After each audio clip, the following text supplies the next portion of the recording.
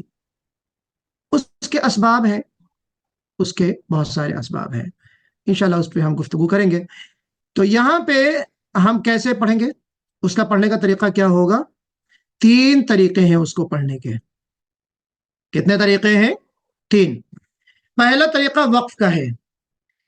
کیا ہے؟ انہو بکل شیء علیم، آخری آیت سورہ انفال کی، انہو بکل شیء علیم، وقف کر دیا. اس کے بعد براءۃ من اللہ ورسولہ الی اللہ، براءۃ من اللہ ورسولہ الی الناس یوم الحج الاکبر، اس طرح شروع کرنا ہے. دوسرا طریقہ کیا ہے؟ دوسرا طریقہ یہ سکتے کا ہے. اس سے پہلے آپ آئیے، دوسرا طریقہ یہ وصل کا طریقہ. وصل کا سورہ انفال کے اختتام کے بعد سانس نہ توڑیں اور سورہ توبہ کی شروعات کر دیں. جی ابھی اس کو مت دیکھیے، آپ اس کو دیکھ لیا، اب آپ اس کو دیکھیے. جی اس کی ترتیب میں انشاءاللہ ہو سکتا ہے بدل دوں بعد میں. تو پہلا طریقہ وقف کا ہے، سورہ انفال کے آخر میں ٹھہر جائیں اور بسم اللہ الرحمن الرحیم پڑھے بغیر، بسم اللہ کیے بغیر سورہ توبہ شروع کریں. انہو بکل شیء علیم براءۃ من اللہ ورسولہ. دوسرا طریقہ وصل کا طریقہ ہے، سورہ انفال کے اختتام کے بعد آپ سورہ توبہ شروع کر دیں بغیر بسم اللہ کیے اور بغیر وقف کیے، بغیر وقف کیے. کیسے پڑھیں گے؟ کوئی صاحب بتائیں، کوئی صاحب بتائیں کیسے پڑھیں گے؟ عبد الاحد آپ بتا سکتے ہیں؟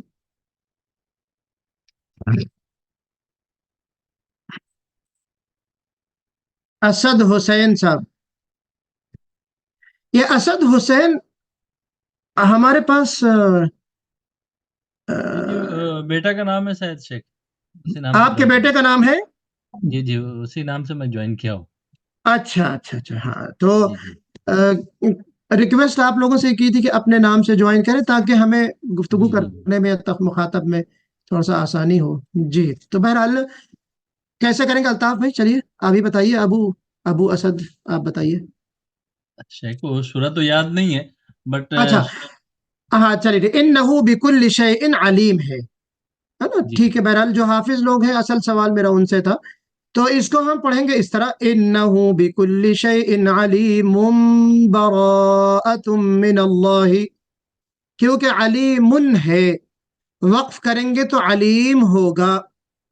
جب مرج کریں گے وصل کے ساتھ پڑھیں گے تو اقلاب کا قاعدہ ہوگا. ابھی آپ کہیں گے صاحب آپ نے اقلاب کہاں سے بیچ میں لے آئے، اقلاب تو پڑھایا نہیں، آپ ناراض ہو جائیں گے نا.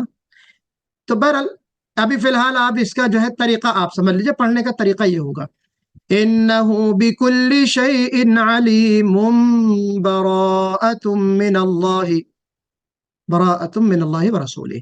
اقلاب کا قاعدہ یہ ہے کہ تنوین کے بعد 2 زبر 2 زیر 2 پیش کے بعد اگر با آ جاتا ہے تو اس تنوین کو ہم میم کس سے بدل دیتے ہیں؟ میم میم سے بدل دیتے ہیں. میم. ماشاءاللہ. تو میم سے بدل دینے کا نام اقلاب کے معنی ہی بدل دینا ہے نا، اقلاب کے معنی ہی تحویل الشیء عن وجہی. تو اقلاب کو بدل دینا، اپنی اصلی حالت اس کی ختم ہو جاتی تنوین کی. تو یہاں پہ علیم کے بعد براءتم با آ رہا ہے تو ہم اس کو میم سے بدل رہے ہیں. تو ان اللہ بکل شیء علیم براءۃ من اللہ. اچھا اب آئیے ہم آپ کو لے کے چلتے ہیں یہ تیسرے طریقے کی طرف، جو بظاہر دوسرا طریقہ یہاں پہ لکھا ہے، سکتے کا طریقہ. اب آپ کہیں گے سکتہ بھی ہم نے نہیں بتایا. جب ہم آگے سبق پڑھیں گے وقف اور ابتدا آواز کے نہیں آ رہی ہے۔ احکامات. آواز کس کو نہیں آ رہی؟ حافظ عبد الوفا کو، ابو الوفا کو آ رہی ہے؟ اب آ رہی ہے جی؟ اور کسی کو آواز نہیں آ رہی ہماری؟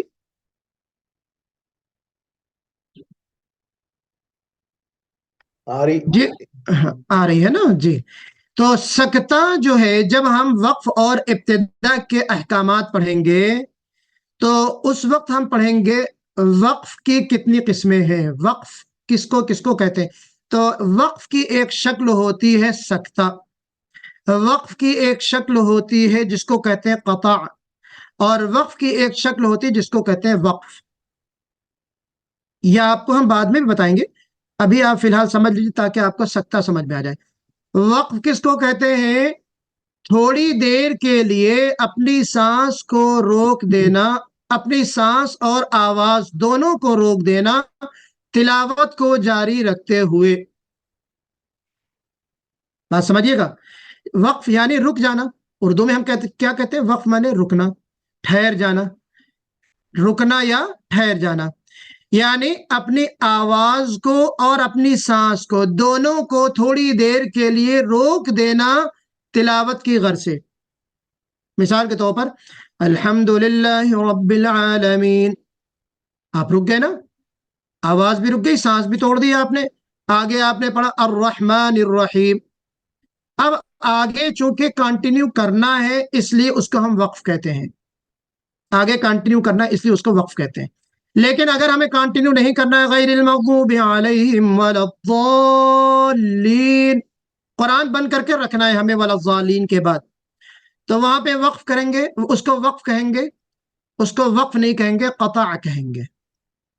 یعنی آپ کی تلاوت جو ہے ختم ہو گئی. یہاں پہ ان دونوں کے درمیان ایک صورت ہوتی ہے سکتہ، جو میں آپ کو بتانا چاہ رہا ہوں. سکتے میں خالی سانس رکتی ہے، معاف کیجیے گا، خالی جو ہے آواز رکتی ہے، سانس نہیں رکتی. اپنی آواز کو تھوڑی دیر کے لیے روک لینا سانس کو جاری رکھتے ہوئے سکتہ کہا جاتا ہے. جیسے آپ لوگوں نے سورہ مطففین میں پڑھا ہوگا، سورہ اعراف میں، متعدد مقامات میں آپ پڑھتے ہیں، جیسے کلا بل ران، میں نے اپنی آواز کو روکا نا لیکن سانس جاری رہی، میں نے سانس نہیں توڑا. کلا بل ران علی قلوبہم، ہاں، وقیل من راق، سورہ قیامہ میں قال ربنا ظلمنا انفسنا وان لم، انفسنا پہ سکتا ہے. تو متعدد مقامات پر انشاءاللہ ہم پڑھیں گے قرآن میں کتنے سکتے ہیں، وہ بھی انشاءاللہ ہمارا موضوع رہے گا اس کلاس میں. تو یہاں پہ سکتہ کا مطلب کیا سمجھ میں آیا کہ تھوڑی دیر کے لیے اپنی آواز کو روک لینا سانس کو جاری رکھتے ہوئے، اس کو ہم سکتہ کہتے ہیں. تو اب یہاں پہ جب ہم سورہ انفال کو سورہ توبہ کے ساتھ ایک ہی بیٹھک میں کنٹینیوسلی ہم پڑھتے ہیں تو وقف اور وصل کے علاوہ تیسرا ایک طریقہ سکتہ کا ہے. تو سکتے کا طریقہ کیا ہوگا؟ یعنی ختم سورہ انفال کے اختتام پر آپ تھوڑا سا سکتہ کریں، سانس نہ توڑیں. جیسے ان اللہ بکل شیء علیم براءۃ من اللہ ورسولہ. Is it clear? کوئی ڈاؤٹ ہے کسی کو؟ شیخ یہ انہو السمیع العلیم ہے نا؟ نہیں، ان اللہ انفال کی بکل آخری شیء آیت. علیم آخری آیت پہ ہمیں رکنا ہے اور وہاں پہ سکتہ کرنا ہے، آواز کو روکنا ہے، سانس کو جاری رکھنا ہے، سانس کو نہیں روکنا آپ نے، ہے نا؟ اس کو ہم سکتہ کہتے ہیں. اور آخری آیت جو ہے ظاہر بات ہے کہ اس پہ ہم رکیں گے. وہ کون سی آیت ہے؟ ان اللہ بکل شیء علیم براءۃ من اللہ. لیکن جب آپ سکتہ کے مطابق پڑھیں تو یقیناً تھوڑا سا رکیں، ایسا نہ ہو کہ ان اللہ بکل شیء علیم براءۃ من اللہ، یہ پڑھنا جو ہے غلط ہوگا. ان اللہ بکل شیء علیم براءۃ من اللہ، یہ طریقہ غلط ہوگا میرے بھائی اور میرے عزیز بہنوں، یہ طریقہ غلط ہوگا. صحیح طریقہ اگر آپ کو رکنا ہے تو وہاں پہ تھوڑا سا سکتہ کرنا ہے. ان اللہ